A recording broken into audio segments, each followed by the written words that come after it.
Como é bom podermos adorar um Deus que quando lança a sua palavra, ninguém pode ir contra, não é mesmo? É muito diferente da nossa. Às vezes a gente quer uma coisa e qualquer um pode ir contra a nossa palavra. Mas contra a palavra de Deus, ninguém pode ir contra. Ele falou, está falado. Ele disse que vai ser assim, vai ser assim. Isso faz a gente poder confiar. Então a gente tem esperança nisso, né? Se a palavra dele foi liberada, se ele já falou que em Cristo nós somos vitoriosos, que na cruz Jesus já consumiu todas as coisas, se Jesus lá na cruz clamou, está consumado, nós podemos falar, está consumado. Não há nada que possa ir contra essa palavra de Cristo. Mas vamos continuar nossas meditações aqui no livro de Zacarias. Zacarias capítulo 8. Hoje a gente vai concluir uma parte aqui de Zacarias. A primeira parte do livro de Zacarias a gente conclui hoje. Então vamos lá, do verso 18 até o verso 23. De novo, a palavra do Senhor dos Exércitos veio a mim. Assim diz o Senhor dos Exércitos: o jejum do 4º mês, bem como o do 5º, o do 7º e o do 10º mês, se transformarão em regozijo, júbilo e festas alegres para a casa de Judá. Amai a verdade e a paz. Assim diz o Senhor dos Exércitos: ainda sucederá que virão povos e os habitantes de muitas cidades, e os habitantes de uma cidade irão a outra, dizendo: vamos depressa suplicar o favor do Senhor e buscar o Senhor dos Exércitos. Eu também irei. Assim, muitos povos e poderosas nações virão buscar o Senhor dos Exércitos em Jerusalém e suplicar a bênção do Senhor. Assim diz o Senhor dos Exércitos: naquele dia sucederá que 10 homens de nações de todas as línguas pegarão na barra das roupas de um judeu, dizendo: iremos convosco, porque temos ouvido que Deus está convosco. Vamos orar? Senhor, nosso Pai querido, nós te agradecemos pela Tua palavra, Senhor, e rogamos que o Teu Santo Espírito possa iluminar a nossa mente, nosso coração, para podermos receber a Tua palavra, para sermos transformados, edificados, restaurados, conforme a Tua vontade. Fala com a gente nessa manhã, em nome santo de Jesus oramos. Amém. Muito bem, então aqui a gente vai concluir esse capítulo 8 e a gente percebe que nesse verso 19, Deus volta a trazer a sua palavra para Zacarias, agora sim, respondendo a pergunta daquela comissão de Betel. Mas aí, a gente pode lembrar, antes da gente entrar no próprio texto, lá de João 4, lembra quando a gente estudou João? A passagem quando Jesus se encontra com a mulher samaritana ali no poço de Jacó. E aí ela tem aquela conversa com a mulher, que a gente estudou bastante, mas a gente pode perceber que nessa conversa de Jesus com a mulher samaritana vai ter muito a ver com esse texto aqui que a gente acabou de ler. O que Jesus conversa com aquela mulher? A primeira coisa que ele apresenta para ela era uma transformação completa de vida. E ele fala ainda para ela: e rios de águas vivas vão fluir de você. Posso transformar todas as coisas. Outra coisa que Jesus fala, né, lembra quando a mulher fala: eu sei que isso vai acontecer quando o Messias vier. E ele fala: eu sou o Messias, eu que te falo.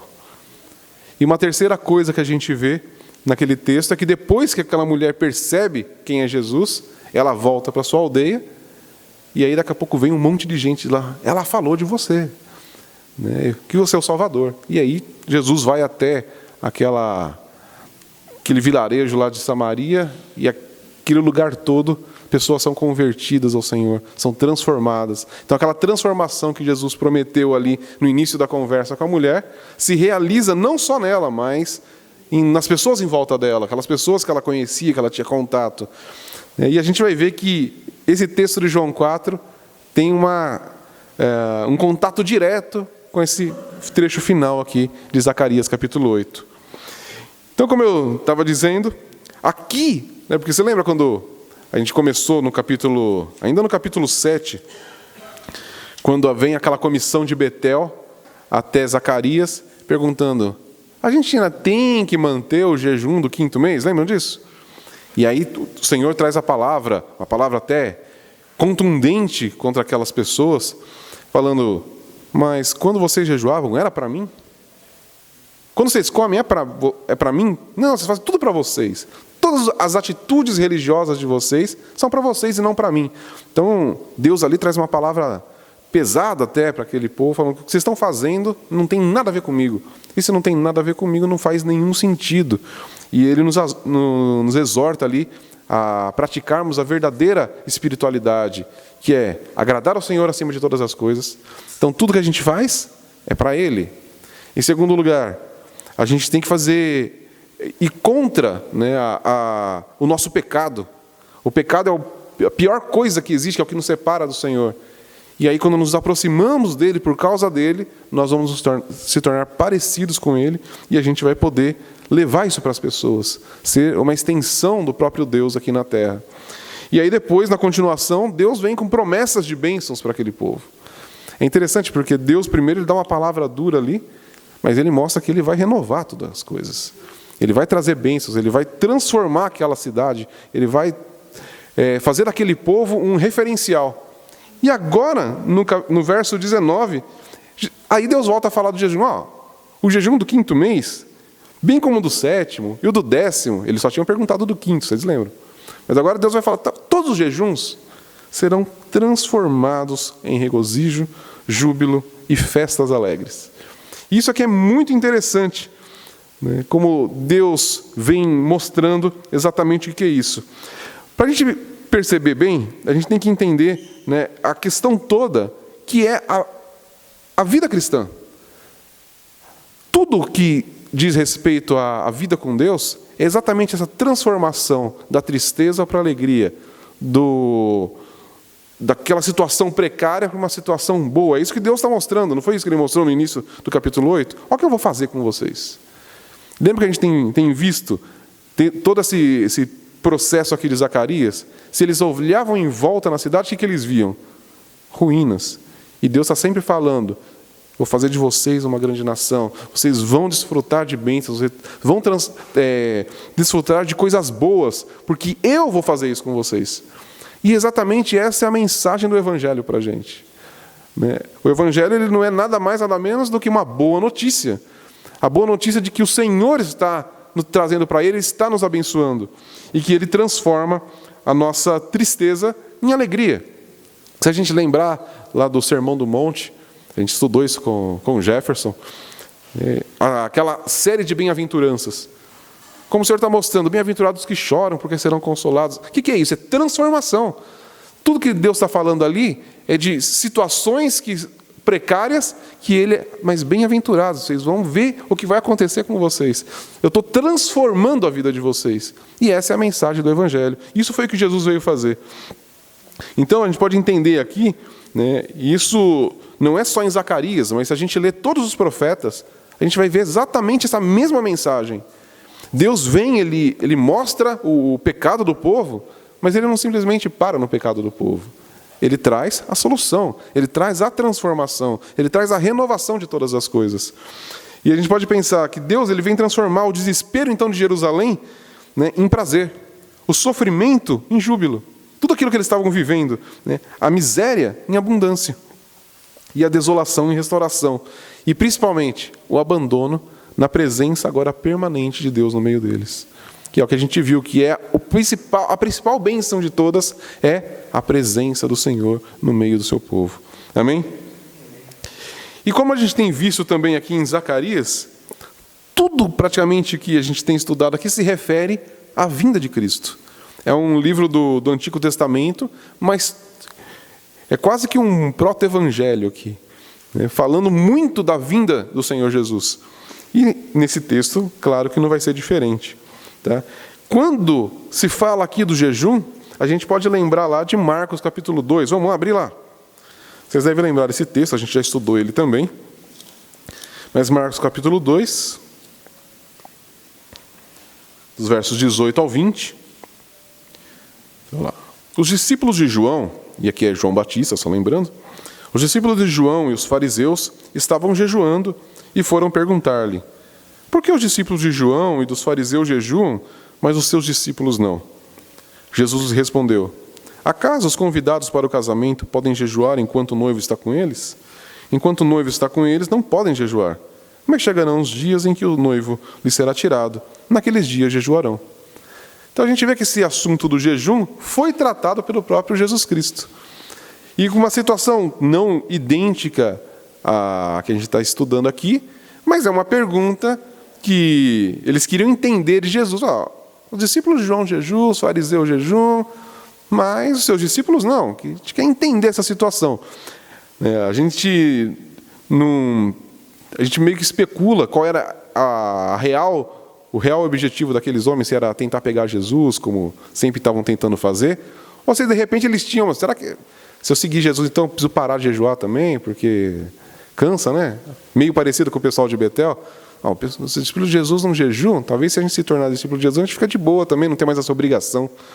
Né? E a questão que a gente tem visto é que o jejum não é uma questão de obrigação, é uma questão de uma resposta ao próprio chamado do Senhor. A gente viu isso lá, que o jejum, na verdade, é uma lamentação pelo pecado em si. É um olhar para dentro de nós mesmos e ver o nosso pecado e como isso nos separa de Deus, e a gente lamentar isso e querer retornar ao Senhor. Então, esse é o verdadeiro jejum. Mas aí traz essa palavra aqui para Jesus, e a gente tem que entender o contexto que os discípulos de João Batista perguntam. Tudo isso que eles estavam vendo, esse tipo de jejum que eles estavam praticando, era aquele jejum da antiga aliança, que era exatamente essa lamentação pelo pecado, que era uma coisa autêntica, né? Não era uma... A gente não quer pensar aqui que João Batista e seus discípulos faziam algo mecânico, faziam algo simplesmente para eles, mas eles estavam sempre naquela situação de esperança da vinda do Messias. Era lamentando o pecado, lamentando a situação do povo, aquela situação toda que estava à sua volta por consequência do pecado, e eles jejuavam por causa disso. Mas aí Jesus fala: por que vão jejuar se o noivo está presente? A questão toda é: Jesus agora está presente. Então por que vocês vão continuar jejuando? Eu cheguei. Se eu cheguei, para o jejum, porque o noivo agora está presente. Ninguém jejua quando o noivo está presente. Tá? E isso é muito importante da gente entender. Né? Isso traz exatamente essa relação que tem da conversão e da experiência cristã. Quando nós estamos longe do Senhor, a gente nem pensa no pecado. A gente vive as consequências do pecado, fica chateado com o sofrimento, não gosta da situação em que a gente vive, mas também a gente não entende que o problema é o pecado. A gente não entende que a separação de Deus é o problema de todas as coisas. Então a gente só lamenta. Mas, no caso dessas pessoas aqui, eles entendiam, eles tinham a lei. Eles eram um povo que tinha relacionamento com a lei do Senhor. Então eles entendiam o problema do pecado. Eles entendiam que a separação de Deus era a pior coisa que podia acontecer. Mas o que eles não tinham entendido? O noivo já chegou. Eles ainda estavam aguardando alguma coisa, quando, na verdade, o Senhor já estava presente no meio deles. Eles estavam falando com o Messias, questionando a questão do jejum com o Messias, em vez de se relacionar com ele. E a gente vê que isso acaba sendo um problema que a gente acaba enfrentando. De duas perspectivas.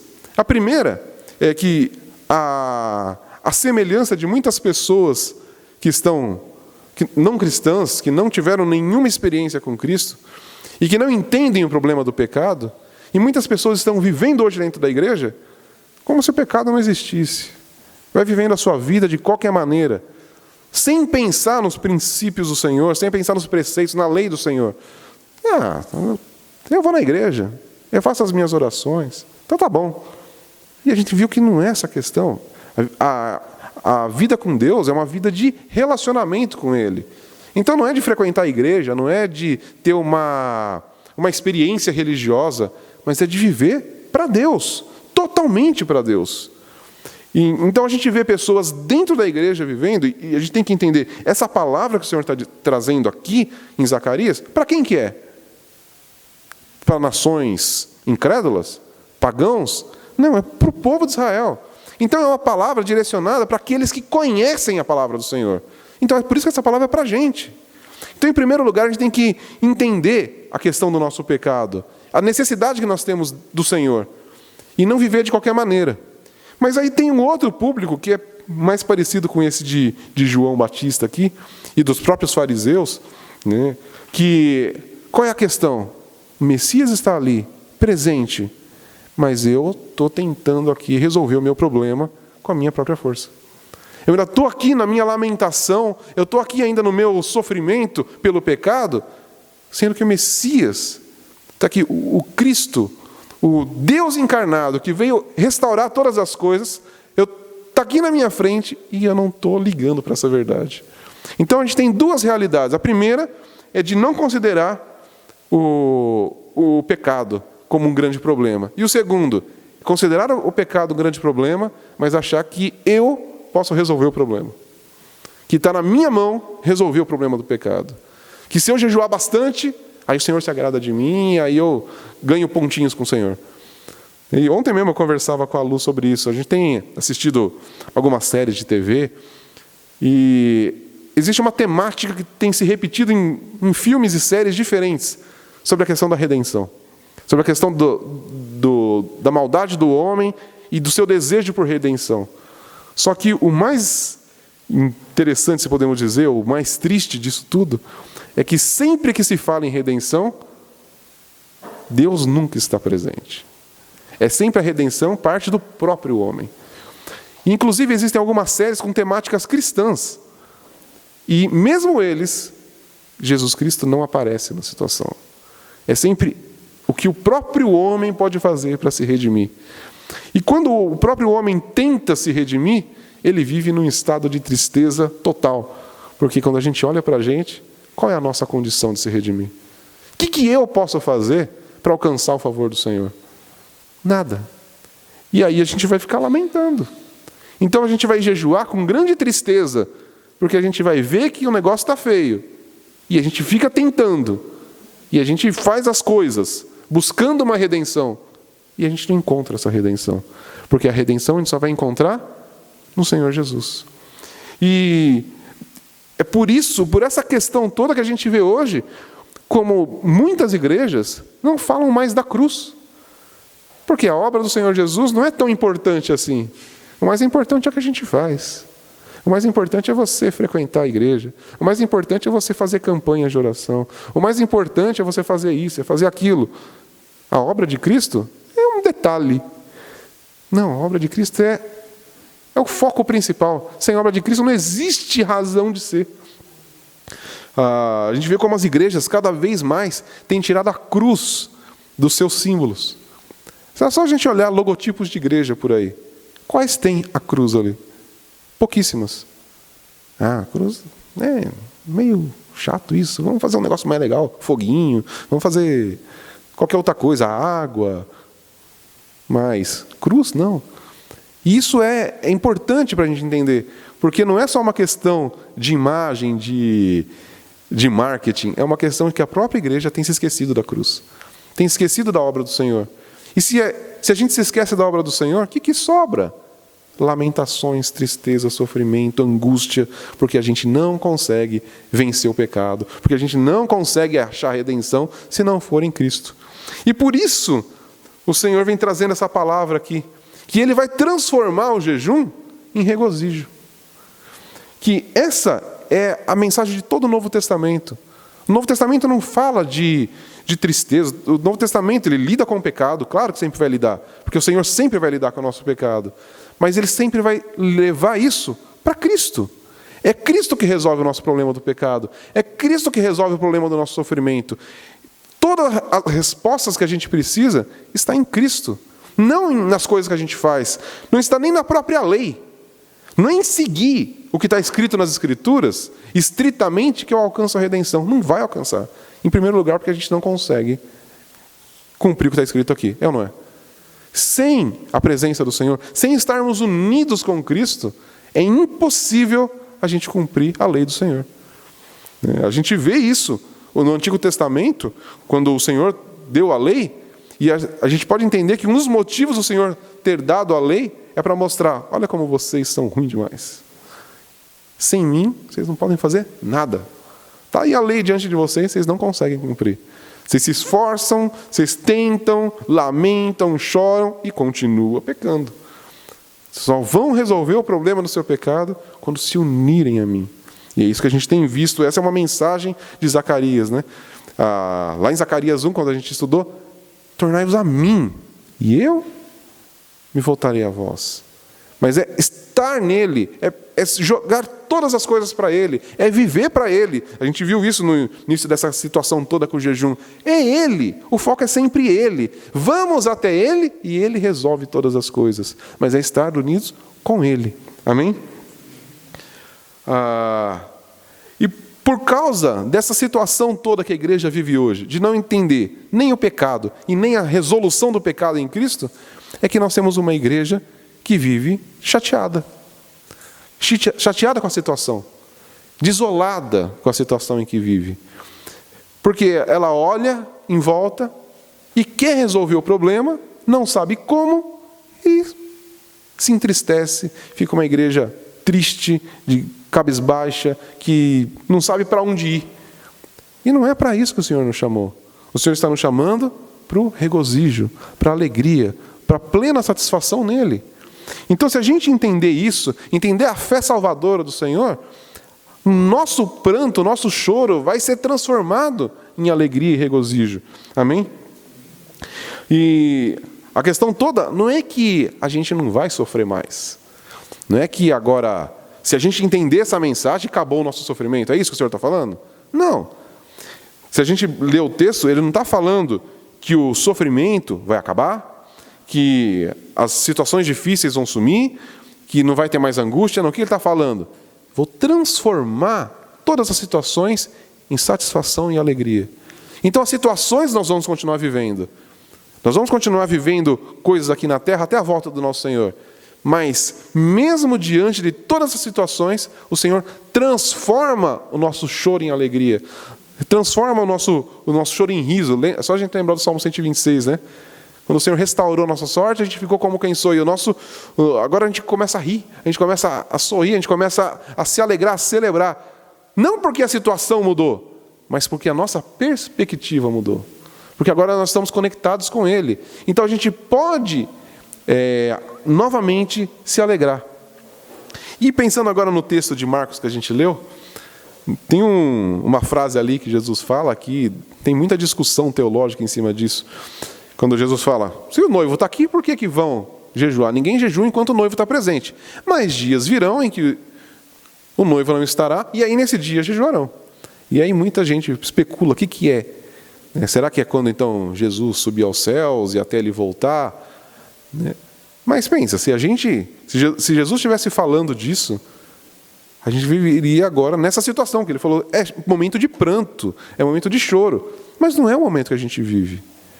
Então, a resposta melhor a melhor interpretação seria o período entre a morte e a ressurreição de Jesus. Quando Jesus morre, naquela sexta-feira, ali até os céus choraram. O céu escureceu. Foi momento de pranto. Pranto em todo o universo. No plano cósmico todo, houve trevas. Por quê? Porque o Senhor, o Rei da Glória, estava morrendo no lugar de pecadores.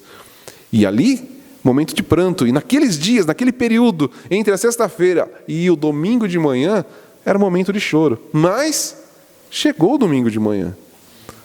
E aí, agora, o pranto é transformado em alegria. É só a gente lembrar daquelas mulheres que foram até o túmulo de Jesus. Elas foram lá o quê? Chorando.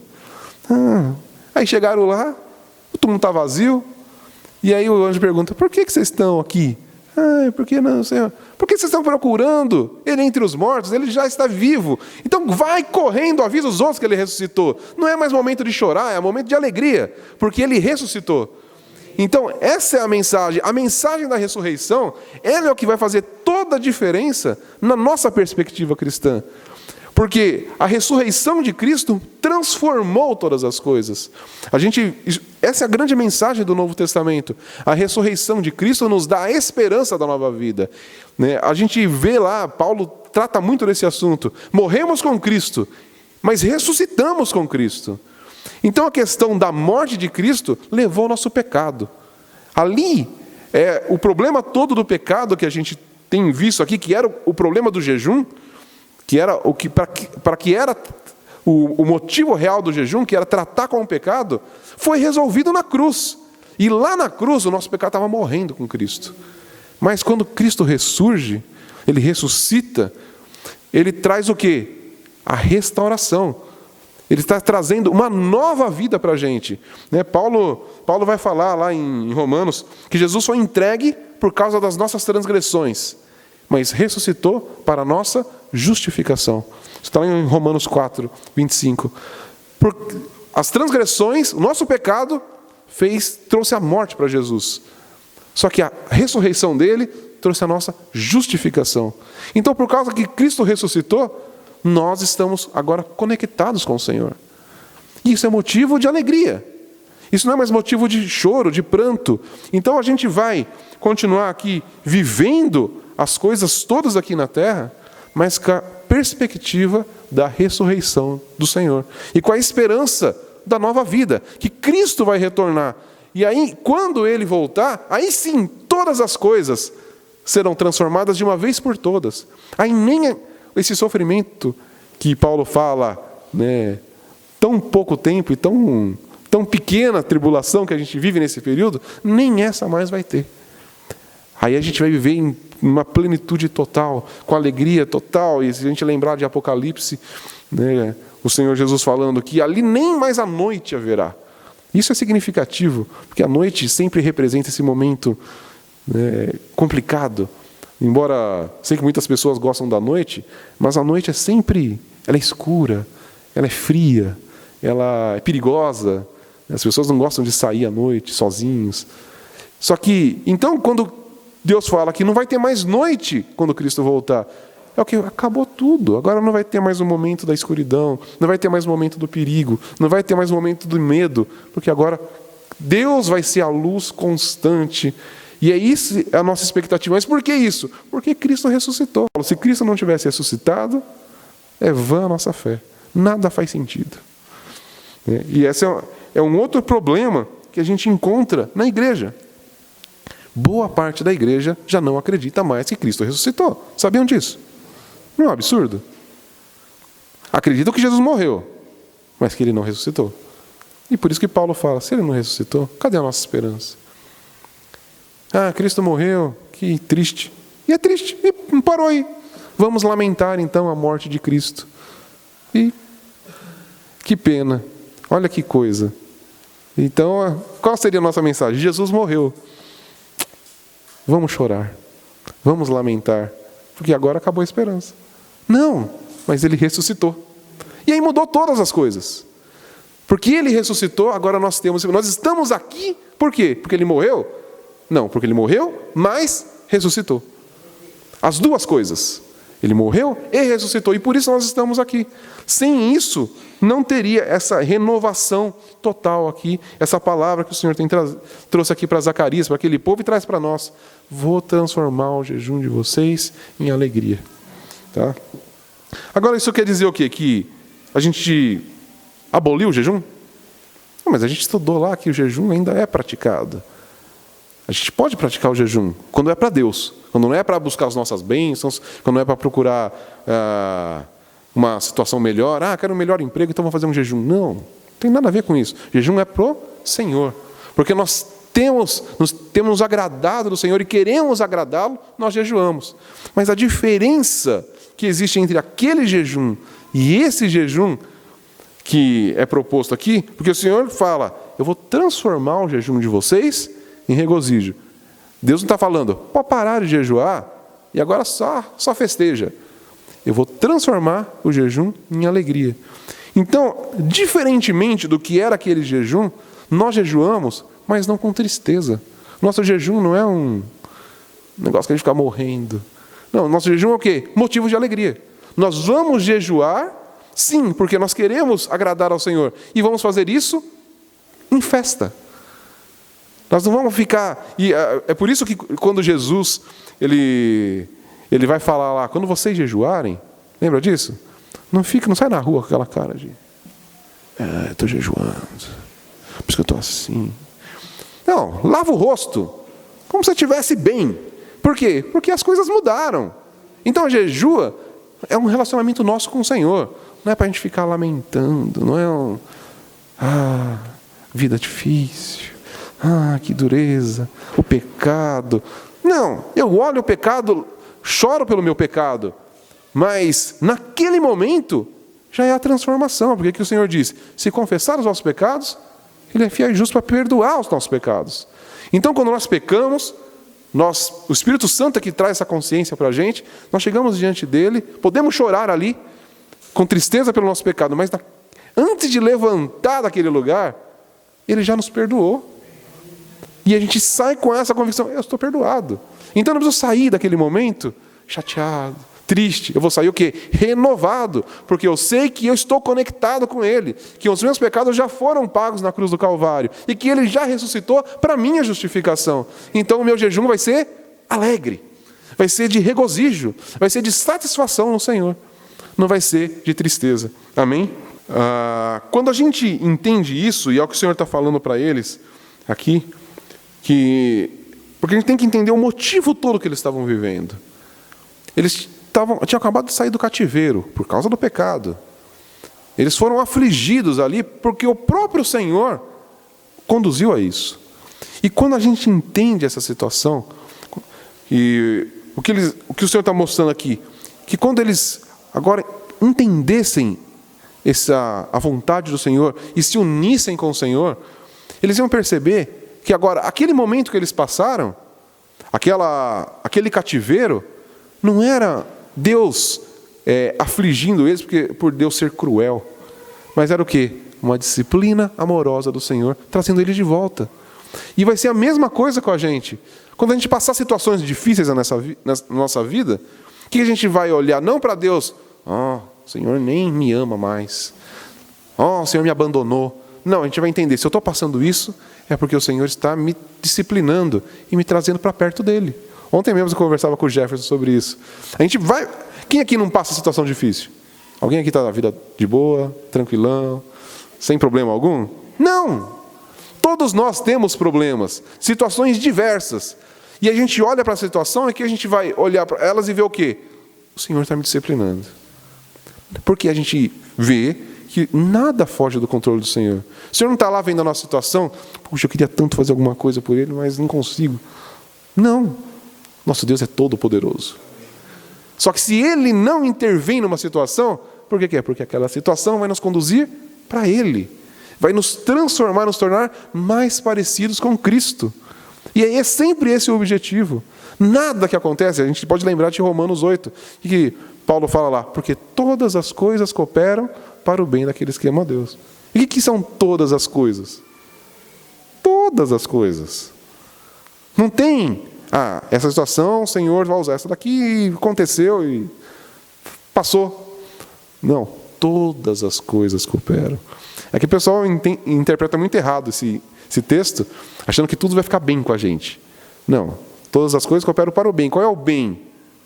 Se tornar parecidos com Cristo. Esse é o objetivo de Deus para a gente. Fazer a gente parecido com Cristo, não é fazer a gente se sentir bem. Então a gente vai sofrer mesmo.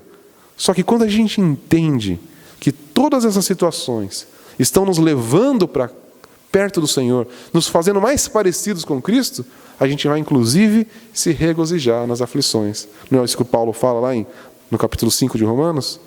Né? Nos gloriamos na esperança da glória de Deus, e não somente nisso, mas também nas tribulações. Parece uma doideira. Se a gente fala isso para qualquer pessoa, o cara fala, você está doido? Se regozijar na tribulação? Porque a tribulação não é uma afronta a mim, é o Senhor me conduzindo para Ele. E aí muda a nossa perspectiva. Ontem eu estava explicando para a Grazi o que era perspectiva. Ela perguntou, pai, o que é perspectiva? Eu falei, quando a gente consegue olhar de outra maneira. Aí eu tinha um pote em cima da mesa que tinha um rótulo. E aí eu mostrei para ela, eu pus aqui, o que está nesse pote? Só que eu virei o rótulo para mim. É um pote branco. Falei, legal, aí eu virei.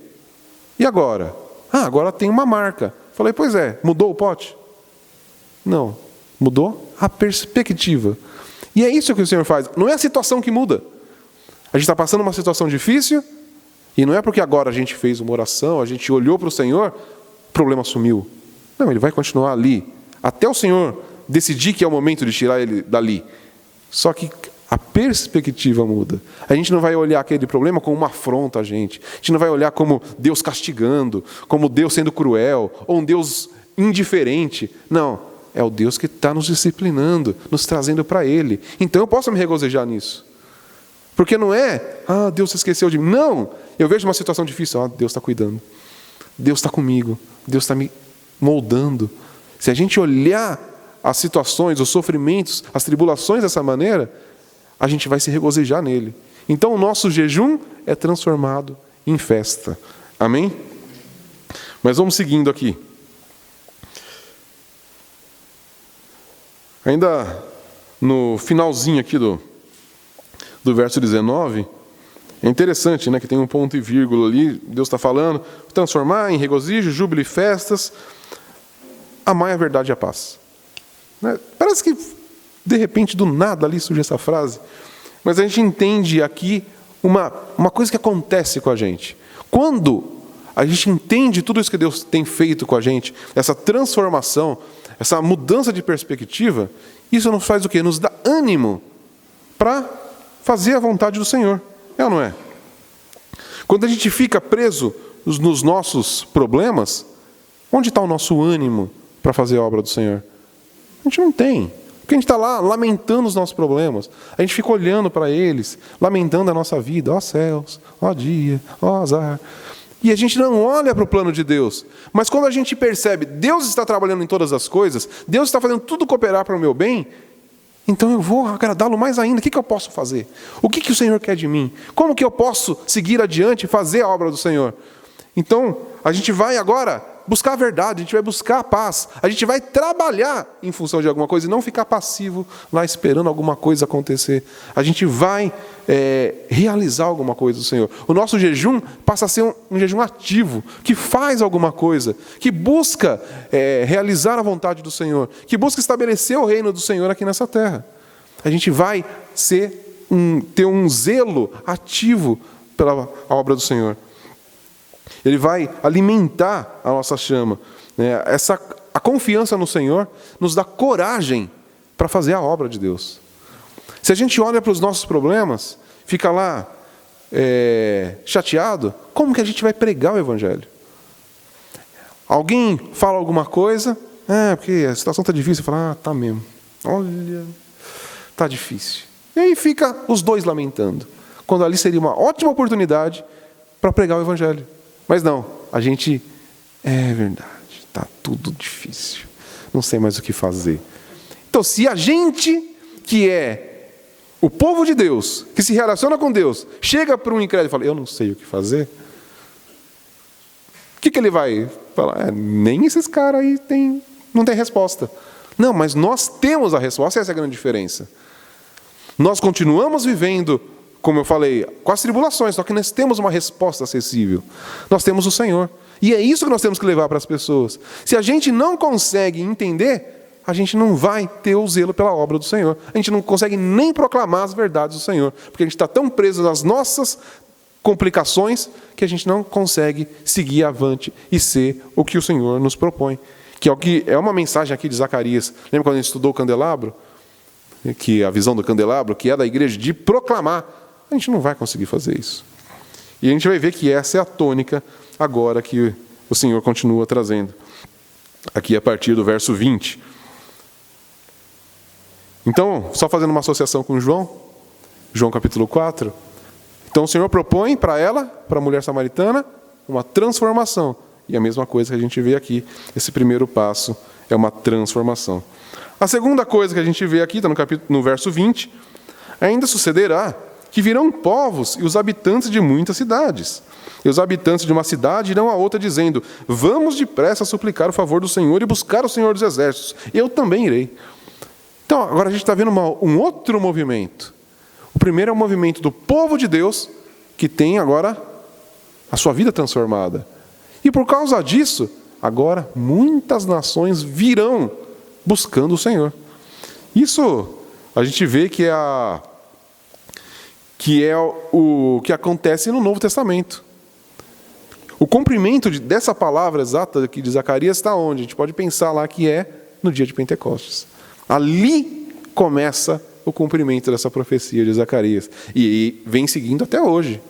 Porque até hoje, muitas pessoas de todas as nações têm vindo ao Senhor buscar o seu favor. Amém? Nós não somos judeus. Então nós estamos embutidos nessa profecia. Nós estamos aqui porque o Senhor profetizou isso. Ele falou que ia acontecer. Nós somos de muitas nações, nós não somos judeus.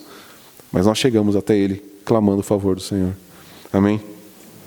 Então, a gente vai ver nesse trecho aqui 3 pontos importantes. A primeira é o efeito do cristianismo no mundo. Tá? Como eu falei, isso que aconteceu gerou um impacto.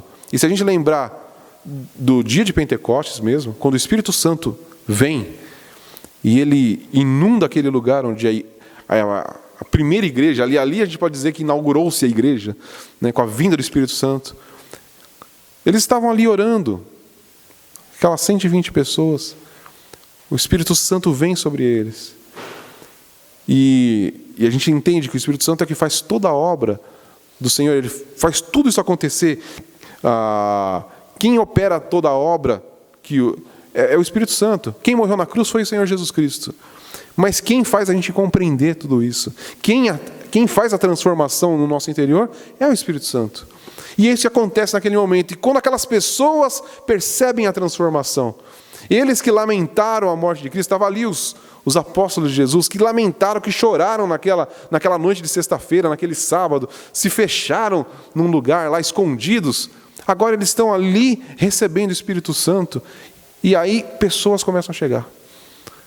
E aí Pedro se levanta, né, de uma maneira surpreendente, pensando em quem era Pedro, um simples pescador, iletrado, como a própria palavra nos diz, se levanta ali, faz uma pregação, e 3.000 pessoas são convertidas naquele momento, naquele dia.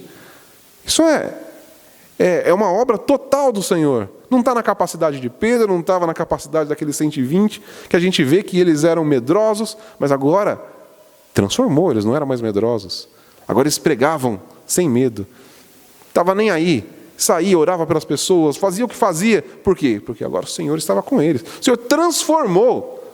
E aí se a gente pensar, talvez um dia a gente vai conversar com eles, né? Não sei como que vai ser, se vai ter muita gente, uma fila para conversar com Paulo, com Pedro. Vai chegar para eles, mas Pedro, quando sua situação ficou boa? Não. O que mudou? A perspectiva de Pedro. Pedro agora ficou rico, ficou tudo legal. Não! A perspectiva dele mudou. Porque agora ele entendeu o que o Senhor fez. Ele entendeu a obra de Jesus. Ele recebeu a obra de Jesus. O Espírito Santo atuou no interior dele. Então agora ele pregou. E é isso que precisa acontecer com a gente. A gente precisa ter essa atuação do Espírito e parar de lamentar, olhar para a cruz e perceber o que Cristo fez. E proclamar, como Pedro e aqueles outros apóstolos e aquelas outras pessoas fizeram. A gente vê lá em Atos e na história da igreja, a gente vê a transformação que o Senhor traz e o impacto disso no mundo. O mundo começa a ir para o Senhor. Então aqueles apóstolos pregaram e eles deixaram palavras para a gente, as cartas de Paulo, os evangelhos, as cartas de Pedro, tudo isso daqui por quê? Porque agora, quando nós pregamos essa mensagem apostólica, o que acontece? Pessoas vêm ao Senhor, pessoas se convertem. Por quê? Porque a gente prega a mesma mensagem. E esse é um outro problema que a gente vê na igreja hoje. Deixou de pregar a mensagem e virou autoajuda, coaching e tantas outras coisas. Mas o que o Senhor quer de nós? Que a gente pregue a palavra. A gente pregue o que está aqui. E quando a gente fizer isso, pessoas serão salvas. Pessoas serão alcançadas e virão ao Senhor e vão suplicar o favor do Senhor. Por quê? Porque vão receber a palavra e serão tocadas pelo Espírito Santo. Amém? Então, aí isso já leva a gente à segunda parte, que é a nossa missão. A missão da igreja é levar a palavra do Senhor. E isso é muito importante. Se a gente lembrar Jesus disse que nós somos a luz do mundo, e quando a gente estudou ali do candelabro, a gente fez essa associação. Jesus disse, vocês são a luz do mundo. E é interessante porque Jesus primeiro fala que ele é a luz do mundo, e depois ele fala que a gente é. Porque agora estamos conectados nele. E conectados com ele, nós passamos a ser luz do mundo. E nós levamos exatamente essa luz, que é o Senhor Jesus. Então, aqui começa a mostrar que a obra do Senhor, Ele nos dá para fazer. Ele fala, se a gente vê aqui, né, o que está acontecendo, no próprio Zacarias, é que as pessoas virão, mas sempre, se a gente olhar aqui, eles vão procurar pessoas. Para onde que eles vêm? Para onde que as pessoas de todas as nações vêm? Para um lugar? Não, eles vão até um povo. O povo do Senhor. E aqui fala, os habitantes de uma cidade irão a outra, vamos depressa suplicar o favor do Senhor. Né? Muitos povos e poderosas nações virão buscar o Senhor dos Exércitos em Jerusalém. Porque era o lugar? Não, porque ali habitava o povo do Senhor. Não é porque Jerusalém continha uma aura que quando as pessoas entravam em Jerusalém, aconteceu alguma coisa. Não, mas quem estava ali? O povo de Deus. Né? E quando a gente vê lá em Pentecoste, tudo começa aonde? Em Jerusalém. Porque era Jerusalém? Não, porque estavam aqueles reunidos naquele lugar, buscando o Senhor. E aí, as pessoas vêm até eles. Espera aí, eu quero ouvir o que vocês têm para dizer. Eu quero ouvir das maravilhas do Senhor, eu quero entender esse negócio. Vocês estão falando aí, eu quero entender. E aí Pedro se levanta e prega. Então, isso mostra que a evangelização, ela é algo pessoal. Nós precisamos pessoalmente pregar a palavra do Senhor. É isso que mostra. Né? E se a gente vê aqui ainda um terceiro ponto, né, que mostra como é um modelo, que fala aqui que naquele dia, no verso 23, será que 10 homens de nações de todas as línguas pegarão na barra das roupas de um judeu. Então, em primeiro lugar, aqui tem duas perspectivas, mas a primeira existe uma proporção aí de 10 para 1. Não é? 10 pessoas de nações irão atrás de 1. É uma proporção. Por isso a multiplicação do povo de Deus. Né? Se a gente olhar na história, a progressão, né, o crescimento do povo de Deus, a gente pode pensar numa progressão geométrica. A gente pode pensar aqui hoje, poxa, mas a gente tem visto um crescimento talvez não tão saudável, como a gente tem visto, igrejas inchando que não são igrejas do Senhor, não pregam o Evangelho, mas em contrapartida, a igreja do Senhor continua crescendo. Mesmo aquela que a gente não fica sabendo. A gente, olhando as notícias, a gente vê que a igreja da China hoje é a que mais cresce no mundo. E é uma igreja escondida, uma igreja que nem sabe onde está, porque ela é escondida do governo. Mas é a igreja que mais cresce no mundo, em proporções geométricas. Por quê? Porque pessoas têm pregado o Evangelho. O Evangelho não acontece sozinho. Deus decidiu que seria assim. Nós pregaríamos e o Espírito Santo faria a obra. Mas ele falou, pregue, vai, né, de lugar em lugar, pregando a palavra. Pregue o Evangelho e o Espírito Santo faz o resto. Mas é um modelo para a gente. Nós temos que nos dispor a pregar o Evangelho. A gente pode orar pelas pessoas, Senhor, salva o meu vizinho. Se não falar com ele, não vai adiantar ficar orando, entende? Porque Deus nos deu uma tarefa. Deus não vai vir aqui, pessoalmente, e pregar, porque Ele já fez isso. Jesus já fez isso. E aí, quando Ele ascendeu aos céus, agora é com vocês. Vocês são o meu corpo. Agora vocês vão fazer a mesma obra que eu fazia. Então, segue em frente. Então, se a gente ficar esperando o Senhor intervir dessa maneira, não vai. Porque Ele já deu na nossa mão. Então, esse é um modelo para a gente. Amém?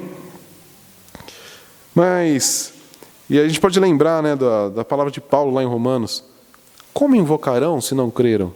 E como crerão se não ouviram? E como ouvirão se ninguém pregou? É exatamente essa questão. A gente quer que as pessoas creiam. Mas esse povo é muito incrédulo. Você já pregou? Não, mas já orei. Se não pregar, como crerão? A gente tem que pregar. Então isso é muito importante para a gente. Então a gente pode pensar aqui, a primeira coisa que a gente vê aqui de Zacarias, a evangelização é pessoal. Amém?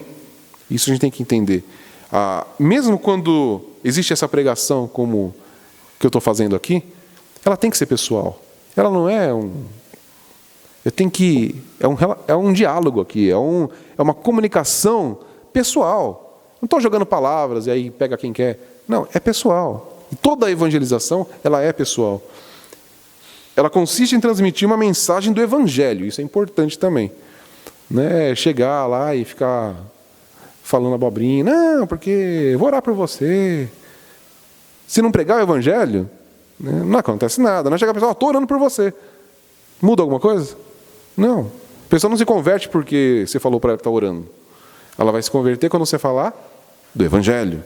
Jesus Cristo, a obra da cruz, o problema do pecado e a resolução do pecado em Cristo Jesus. Isso é pregação do Evangelho. Não é chegar, não, Deus é bom. Isso não é pregar o Evangelho.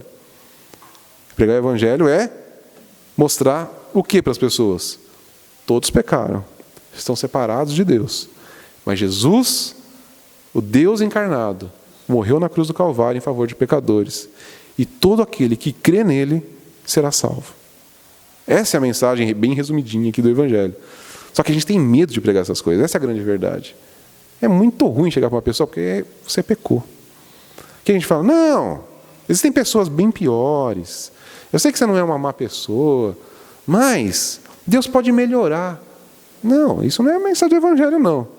O Senhor não nos melhora. Ele nos transforma. Amém? Isso é muito importante. Ele transforma pecadores em pessoas que estão se tornando parecidas com Cristo.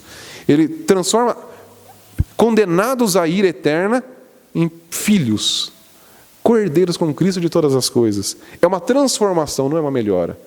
Deus não pega uma pessoa e dá uma limpada. Não, Ele transforma. Ele muda. A gente vê aqui, quando a gente estudou lá com o sacerdote Josué, o que ele faz? Ele dá uma limpada em Josué? Não, ele troca as vestes. Uma nova pessoa, com outra roupagem. Não é uma melhorada. Não é, troca só essa blusa aí, o resto deixa. Não, troca tudo. Transforma. Somos novas criaturas. E é isso que a gente tem que pregar. E aí, importantíssimo, o Evangelho tem que ser visível na gente. A gente entende que tem talvez uma interpretação errada, que eu considerava aqui, não sei nem quem falou, ninguém sabe exatamente quem foi o autor da frase, mas pregue o Evangelho, se necessário, use palavras. Não. O Evangelho é palavra. É mensagem proclamada. Mas não adianta nada a gente proclamar o Evangelho e a pessoa olhar para a gente e ver um contraste. Peraí, você está falando nisso, mas a sua vida está meio estranha. Então, tem que condizer as nossas palavras com aquilo que a gente vive. Não é simplesmente proclamar o Evangelho. É proclamar e mostrar como ele é eficiente na nossa vida. Olha o que aconteceu comigo. Ele funciona. É comprovar que ele funciona com a nossa própria vida. Amém? Agora, para a gente finalizar aqui, esse verso 23 ele é muito interessante ainda. Homens de nações de todas as línguas pegarão na barra das roupas de um judeu, dizendo, iremos convosco, porque temos ouvido que Deus está convosco. Isso é muito interessante. E como a gente tem visto que todos os textos de Zacarias aqui remetem a Cristo, é difícil da gente não fazer essa associação desse judeu com Jesus. Virão homens de todos os lugares e pegarão na barra das roupas de um judeu. E a gente vê que isso até aconteceu mesmo, de pessoas pegando na roupa de Jesus. Lembra da mulher com fluxo de sangue? Ela falou, se eu só tocar na barra das vestes dele, eu vou ser curada. Então a gente vê que isso aconteceu com a gente, tá? Não literalmente, mas o que a gente fez? A gente se agarrou a um judeu. A gente não é judeu. A gente não tem nada a ver com eles. Concorda? Ninguém usa kippá aqui, ninguém come comida kosher aqui. Mas a gente se agarrou a um judeu. A gente leu o Antigo Testamento. Por quê? Porque são as palavras dadas para os judeus. Porque Deus decidiu que ia ser assim. Deus decidiu que o Salvador viria como um judeu. E a gente se agarra ao judeu por causa disso. né? Isso é muito interessante. E é doido porque vai muito contra todas as coisas. O que a gente tem a ver com esses caras? Jesus. Essa é a questão. O negócio não está com os judeus, o negócio está com o judeu. Que Deus escolheu que seria assim. E é muito interessante isso daqui, né? E aí, mais um ponto que é importante, né, que toda a obra está falando que nações virão pessoas de todos os lugares buscando o favor do Senhor. Através de quem? De um judeu. Então, isso lembra a gente das palavras de Paulo lá para Timóteo, né? Só existe um mediador entre Deus e os homens. Cristo Jesus, homem. Ele se entregou em resgate por todos. Foi ele, somente ele, o judeu. Um judeu morreu no nosso lugar. Mas não é qualquer judeu. Foi o próprio Senhor Jesus Cristo. O Deus, Criador de todas as coisas, encarnado. Ali naquela região, nascido na cidade de Belém, descendente de Davi. Esse é o nosso Salvador. Então, é muito importante a gente entender essa questão, e isso é muito importante na nossa pregação. Mostrar que é só Ele o mediador. Não é, vai lá na igreja que a situação melhora. Não, a igreja não é mediador entre Deus e os homens. Não é, conversa com meu pastor. Não, seu pastor não é mediador entre Deus e os homens. Olha para Cristo. Cristo é o mediador. É pregar a obra da cruz. E aí a gente volta lá no começo, quando eu comecei a falar sobre como a igreja tem abandonado a obra da cruz. Então tem abandonado o mediador. Está procurando outros mediadores. Está procurando mediadores, pessoas, obras, campanhas, igrejas, hábitos. Isso não é mediador. Isso são coisas que não têm valor nenhum. Todas as coisas que nós fazemos para o Senhor só tem valor quando identificamos o mediador. Quando nós vamos até Ele. E aí faz sentido. Aí faz sentido eu jejuar, faz sentido eu pregar o Evangelho, faz sentido eu orar, faz sentido eu ler a Bíblia, faz sentido eu cantar. Por quê? Porque eu encontrei o mediador. Agora eu tenho Ele. Agora eu tenho acesso ao Pai por causa dEle. E como eu estava falando até das séries de TV que a gente tem assistido, como Deus sempre aparece na situação, mas Jesus nunca. Por quê? Porque ninguém quer mais saber de Jesus. Jesus, imagina, o homem que morreu na cruz. E eu já vi um pastor escrevendo sobre isso. Que isso é um sinal de fraqueza. Jesus morrer na cruz não é uma boa mensagem para a gente pregar. Porque é sinal de fraqueza. A gente tem que pregar coisas boas. O que é melhor do que Jesus Cristo morrendo na cruz do Calvário? O único mediador. E esse é o grande problema. Pessoas, e isso que eu li desse pastor, é ele falando sobre evangelização. Ele estava explicando como que a igreja precisa evangelizar, mas ele fala, mas não usa Jesus na cruz. Isso pega mal. Como pega mal? Essa é a mensagem do Evangelho. E se a gente esquecer o mediador, a gente fica com o quê? Com as nossas obras? A gente vai ficar jejuando lá, que nem aqueles caras, chateado, porque nada resolveu o problema. A gente vai ficar procurando uma solução e nunca vai encontrar, a não ser que seja em Jesus Cristo, o único mediador entre Deus e os homens. Amém? Então, resumindo tudo aqui que a gente viu, né? Aquela comissão chega para Zacarias perguntando sobre o jejum e Deus responde tudo isso aqui. A vida é muito mais do que isso. O que eu tenho para vocês é muito maior. Não é ficar lá jejuando, lamentando. É uma transformação completa da vida de vocês. E transformando a vida de vocês, vai propiciar que pessoas vão vir atrás de vocês para saber o que aconteceu. E aí vocês vão proclamar as grandes verdades. E eles vão encontrar aquele homem que mudou a história. E aí vocês vão proclamar essa verdade. E a igreja só vai aumentar. E tem aumentado no decorrer de toda a história. Essa é a mensagem que a gente conclui aqui de Zacarias capítulo 8. Precisamos mudar a perspectiva das coisas. Olhar para o Senhor e ver, Ele está cuidando de tudo. Ele já transformou o meu pranto em alegria. E por causa disso, então agora eu vou proclamar essa verdade. Eu vou proclamar para todas as pessoas a obra do Senhor Jesus. E vou focar exatamente no Senhor Jesus. e fazer tudo por meio de Jesus. Por isso que nós, inclusive, oramos no nome de Jesus, porque é tudo através dele. Nada do que a gente faça, se não passar por Jesus, não faz sentido. Se a gente não entender o que Jesus representa, a vida cristã não faz nenhum sentido, porque a vida cristã é Cristo. Amém? A gente vê pessoas aí buscando tantas coisas na igreja, mas se esquecendo de Jesus. E por isso que a gente tem batido muito nessa tecla e meditando aqui no livro de Zacarias, perceberam que em nenhuma das mensagens que a gente falou agora de Zacarias, mesmo sendo do Antigo Testamento, Jesus saiu do foco. A gente percebe que a mensagem de Zacarias é Jesus. E se a gente olhar todo o Antigo Testamento, a mensagem é Jesus. Eu estava até conversando com uma pessoa essa semana, que ele está escrevendo um livro sobre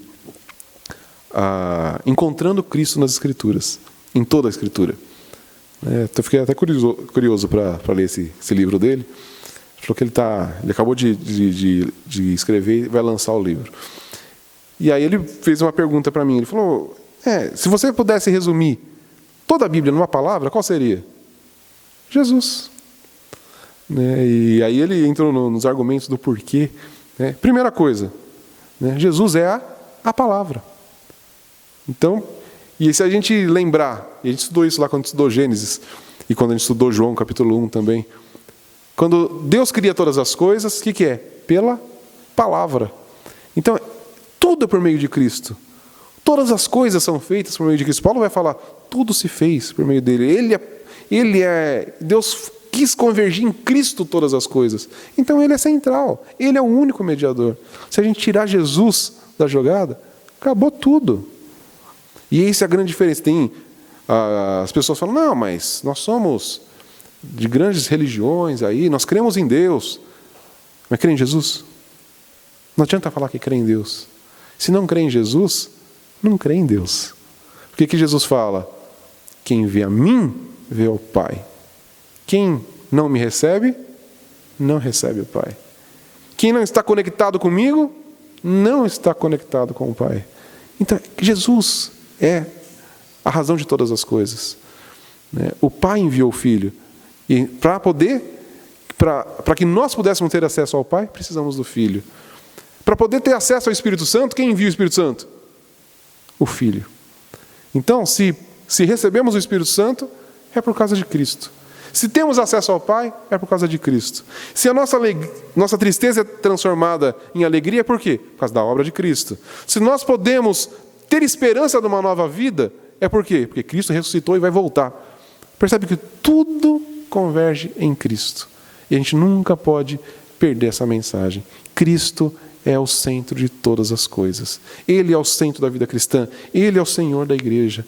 Nós precisamos de Cristo todo o tempo. A gente pode esquecer de todas as outras coisas, menos de Cristo. Então, quando pregarmos o Evangelho, preguemos Cristo. Cristo crucificado, Cristo ressurreto, o Cristo transformador de todas as coisas. Amém? Então, isso é o que eu queria compartilhar com vocês nessa manhã. E que a gente possa agora, nesse momento, exatamente regozijar. A nossa mensagem hoje, ela é para trazer ânimo para a gente, trazer esperança, trazer alegria, trazer conforto no Senhor. A gente estudou, quando eu comecei aqui falando sobre esse jejum, falando na nossa luta contra o pecado, mostrando como nós somos pecadores e como nós precisamos da resolução do nosso pecado. E hoje a gente conclui falando, foi resolvido. Continuaremos ainda pecando? Sim. Mas com a certeza de que os nossos pecados são perdoados. E por isso a gente pode se alegrar. A gente confessa o nosso pecado, o Espírito Santo age em nós, nos santifica e a gente vive para Cristo. Alegres, transbordantes, plenos de esperança e alegria e proclamando essa esperança para todos que estão à nossa volta. Amém? Vamos orar, agradecer ao Senhor.